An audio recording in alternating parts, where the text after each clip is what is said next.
Alors, l'actu du jour en Formule 1. Avant de commencer, je vous rappelle que les news proviennent de ma chaîne principale sur la Formule 1, Type F1. Et il y a aussi mon Twitch, vous pouvez vous abonner. On parle de F1 sur ces deux chaînes de façon constante et régulière. Les liens sont dans la description. Bon visionnage. Ciao. Gasly explique le chaos, entre guillemets, qui a entraîné son départ d'AlphaTauri. Avait-il l'intention de quitter AlphaTauri avant qu'Alonso annonce son départ d'Alpine? Il a répondu « Non, mais on suit toujours le marché. À un moment donné, il semblait de plus en plus probable qu'il y avait une chance que Daniel garde son baquet chez McLaren, ce qui signifiait qu'il serait en fin de contrat au même moment que moi, et que nous mettrions tous les deux fin à nos contrats fin 2023. » Fernando s'est vu à proposer un contrat d'1 an pour prolonger avec Alpine, donc à ce moment-là, toutes les opportunités ne devaient se présenter que pour 2024. J'avais déjà signé... J'étais déjà sous contrat avec AlphaTauri pour aller jusqu'à la fin de mon contrat Red Bull, mais tout a complètement changé à partir du moment où Fernando est parti. Ça a vraiment déclenché tout le chaos qui a suivi, et au final, ce fut un chaos positif pour moi, car ça s'est avéré apporter une opportunité incroyable une collaboration très excitante avec Alpine pour l'année à venir. C'était définitivement inattendu, et déjà pour la saison prochaine. Concédant qu'il y a toujours eu des discussions avec Alpine, il a ajouté « Ils ont toujours été intéressés par le passé, ils ont toujours gardé un œil sur ma carrière.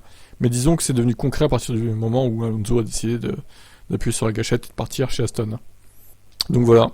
En gros, si Alonso était resté, bien évidemment, Gasly serait resté aussi chez AlphaTauri. Il n'aura pas bougé chez McLaren, vu que Piastri a pris la place de Ricciardo. Et il valait mieux pas qu'il quitte AlphaTauri si Alonso serait resté, parce qu'il serait retrouvé comme un con. Du coup, voilà, c'est les transferts, c'est comme ça. On lui souhaite évidemment une bonne chance chez Alpine avec Ocon. Ciao ciao. Alors Mick est un grand atout pour Mercedes, déclare un certain Lewis Hamilton. Mick est un grand talent pour Mercedes et un grand atout, a déclaré. Le Britannique, c'est un pilote allemand, son père Michael et Mercedes étaient déjà étroitement liés. Mick lui-même a également souligné son lien avec l'équipe allemande. Une excellente nouvelle, a déclaré Mick, je me suis toujours senti très proche de Mercedes. La relation que j'ai avec Toto Wolff, aussi, je me sens très très heureux d'en faire partie, même si c'est pas en tant que pilote principal, c'est en pilote de réserve. Mais je suis sûr qu'il sera tout aussi important de contribuer et de tout donner, c'est donc ce que je prévois de faire. Lewis a ajouté qu'il ne pourra pas travailler aussi étroitement avec le jeune Allemand, car les pilotes de réserve ne sont pas aussi impliqués pendant les week-ends de course qu'il était par le passé.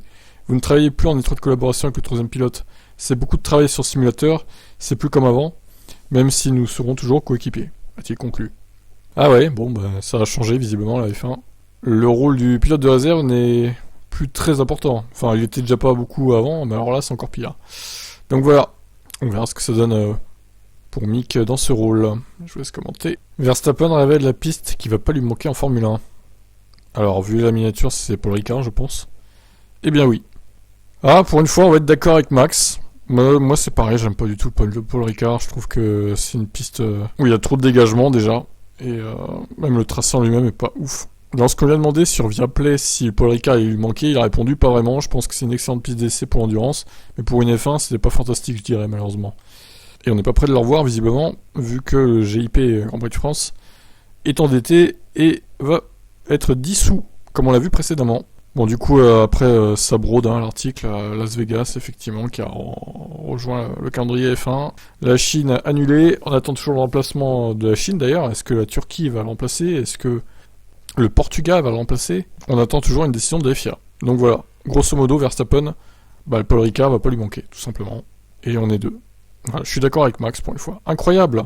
Qu'est-ce que vous en pensez, vous, du Paul Ricard?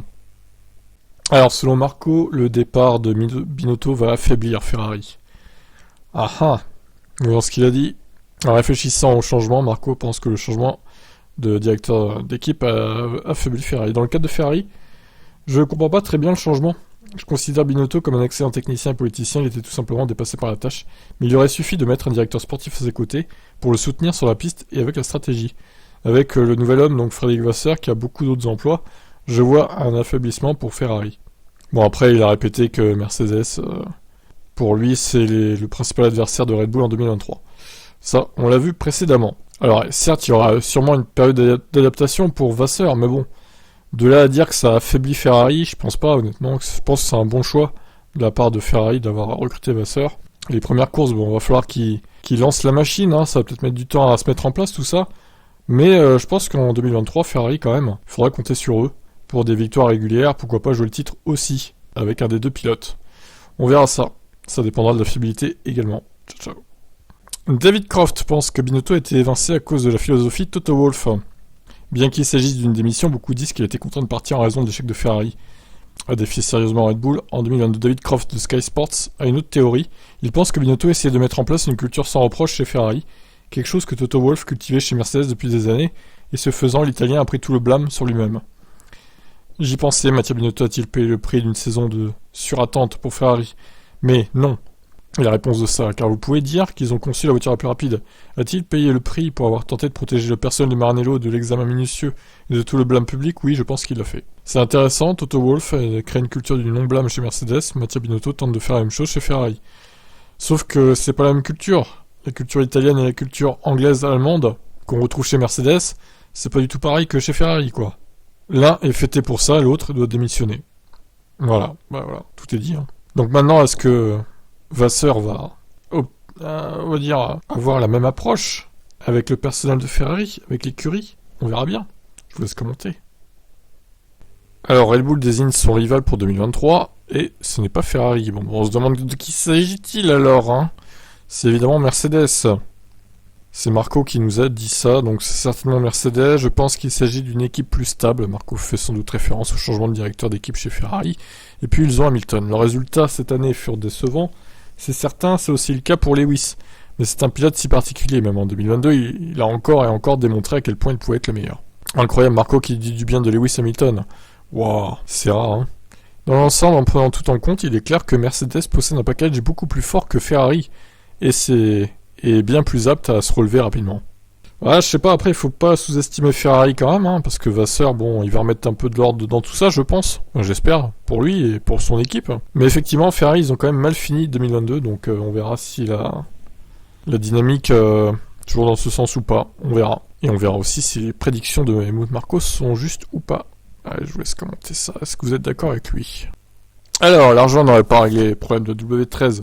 Selon Toto Wolff, eh ben oui, parce que c'était pas l'argent le problème, hein, c'était les problèmes techniques de la voiture. Alors qu'est-ce qu'il nous dit? Ça n'aurait fait aucune différence parce que nous ne manquons pas de capacité, nous ne manquions ni d'outils ni de temps. Nous avions plutôt besoin d'enlever les couches pour atteindre le fond du problème, ça n'aurait donc rien changé. Donc il avait déjà dit qu'ils avaient perdu 8 à 10 mois de développement, ce qui est quand même énorme. Bah, c'est tout simplement une saison de développement en fait, hein, quasiment. Retour du Marcinage durant le dernier week-end d'Abu Dhabi, qui n'est pas très rassurant pour la suite. Néanmoins, il s'est montré plutôt optimiste pour 2023, en estimant que la prochaine saison serait plus facile, nous modifier une partie de l'architecture de la voiture, ce qui devrait nous permettre de nous mettre dans la bonne direction. Mais comme c'est le cas avec les nouvelles règles, parfois vous découvrez un problème, et ensuite vous réalisez qu'il en cachait un autre. Nous devons rester humbles, et ne pas penser que notre retour dans la lutte pour le titre est dû, et que nous allons gagner dès le départ. J'ai vraiment hâte d'être à l'année prochaine. Ok, bah écoutez, on verra ce que ça donne. Ciao. Un célèbre journaliste prédit un désastre chez Mercedes 10 fois pire que Hamilton-Rosberg. 10 fois pire! Mais, enfin, qui a dit ça, quoi? Peter Windsor, franchement, il abuse un peu, là, hein. Je pense que ça pourrait être 10 fois pire que la relation Hamilton-Rosberg. Le fameux crash de Mercedes 2016 ne serait sans doute que le début des hostilités entre Hamilton et Russell s'ils doivent jouer la gagne. Oui, ce duel sera d'un niveau supérieur. George peut être très dur et n'hésitera pas à se frotter à Lewis. S'il peut jouer la victoire en course et viser le titre, c'est certain. De son côté, Lewis restera Lewis. Il est le meilleur pilote que j'ai vu depuis Niki Lauda en termes de propreté en piste. Mais je pense que George, comme l'a été Max Verstappen, sera lui plus dur. Et il répondra présent lors de chaque course s'il en a l'occasion. Oh, j'y crois pas du tout. N'importe quoi. Alors là, franchement, il déraille complètement le mec. Hein. Je pense que Russell ne sera jamais aussi agressif que l'a été Rosberg, honnêtement. Et je pense qu'il sera plus respectueux par rapport à ce que Rosberg a fait par rapport à Hamilton, parce que tout simplement, Russell était fan d'Hamilton avant de commencer en sport auto.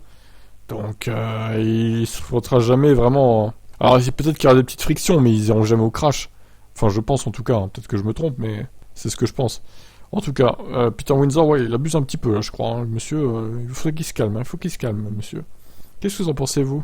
Kelly Piquet se confie sur sa relation avec Max. Il ressemble à mon père.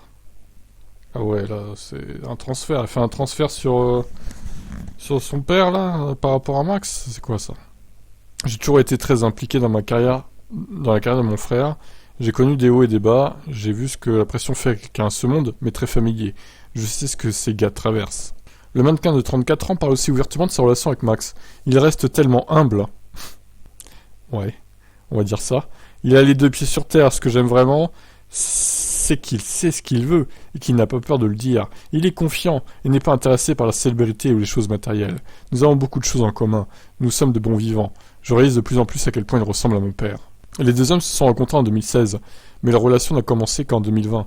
Cependant, Piquet ne veut pas s'éteindre sur sa première rencontre avec Verstappen. En effet, en 2017, elle s'est mise en couple avec l'ancien collègue du Néerlandais Danny Kiat, avec qui elle a eu une fille en juillet 2019. Les deux se sont séparés 5 mois plus tard. Un an plus tard, la nouvelle est apparue qu'elle sortait avec Verstappen. Peut-être qu'un jour nous révélerons toute l'histoire, mais je fais attention à ce que je dis. Sur internet, tout déraille si vite. C'est bien de garder certaines choses entre nous, et nous seuls. Ah ouais, on veut les détails, hein. Qu'est-ce qui s'est passé, quoi? Voilà, le point people. Bah oui, il n'y a plus trop d'actu en ce moment, donc on prend ce qu'on a, hein, les gars, hein, désolé. Qu'est-ce que vous en pensez de Kelly Piquet? Ciao, ciao.